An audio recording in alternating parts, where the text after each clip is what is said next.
branches, the odd fallen tree, all gave some cover.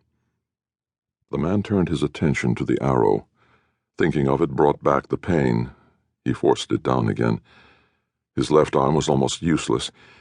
Using his teeth and the dagger in his right hand, he cut the sleeves of his sheepskin coat and linen tunic away from the wound. He had to bite his lip hard when the material pulled clear. The blood started to flow fast again. The man unstoppered his wine flask. Not pausing to dwell on it, not giving cowardice an opportunity to undermine his resolve, he poured the alcohol over the wound. The pain was searing. He drummed his heels, clenched the discarded sheepskin in his teeth. Not crying out, he cleaned the wound. The pain, the stench of greasy sheepskin, its revolting lanolin taste. The man spat and then retched. The convulsive movement made the pain worse. He fought for control. He used the mental tools at his disposal. Imagined the pain as a red-hot ember, his arm as a fennel stalk. Force the ember down inside the stalk. Let it glow there in the dark. Smolder. Do its worst.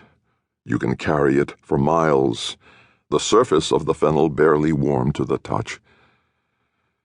The pain somewhat mastered. The man sniffed the wound. Nothing. Just blood and wine. The homely waft of sacrifice. Relief ran through him. They had not used the most potent of local poisons, not the one whose mere scent could injure or blind. If they had employed another, it probably mattered little. Every morning, like all his family, he had climbed the ladder to the top room of the tower. There his father had unlocked the big, bound chest, had measured out the potions. Every morning, the 7 of them, father, mother, the 4 boys, and their sister, had drunk down a little draught of every poison, all except one that was known in the region. It took a time. There were many poisons known in Soania. Endless, innocent mornings vitiated by nausea and pain, but all worth it on a dreadful afternoon such as this one. There was an inch or so of splintered shaft protruding. It was inscribed with strange markings. The arrowhead was barbed. It could not be pulled out. He could cut it out, but he would scream and bring the hunters down on him. He sat and thought. He unbuckled his bow case and quiver. They were useless to a one-armed man. He took 2 straps from them. One he tied tight above the wound. The flow of blood slowed almost instantly. The other he fashioned into a sling. He regarded the bow case for a time. He considered his weapons. On his belt, a sword and dagger. Another 2 daggers, one hidden in a boot, the other in the lining of his coat. He pulled a bowstring from the case, and gripping one end in his teeth, made it into a lariat. Somewhere in the distance, a hound gave voice, and a man called. The main body of the hunt, or the assassins? There was no way to tell. It was time to move, time to decide what to do.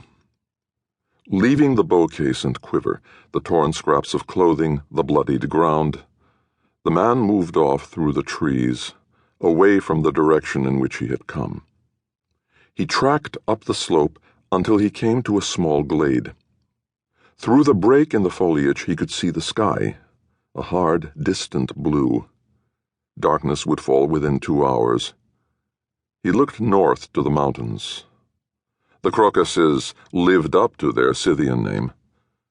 In the cold sunshine, their flanks were still gleaming white with snow. But the mountains were smoking. Wisps of vapor curled up towards the peaks, coalesced into a dark cloud at the very summit. The first snows would fall here in the upland valleys in an hour or so. Darkness would come early. Not long to stay alive.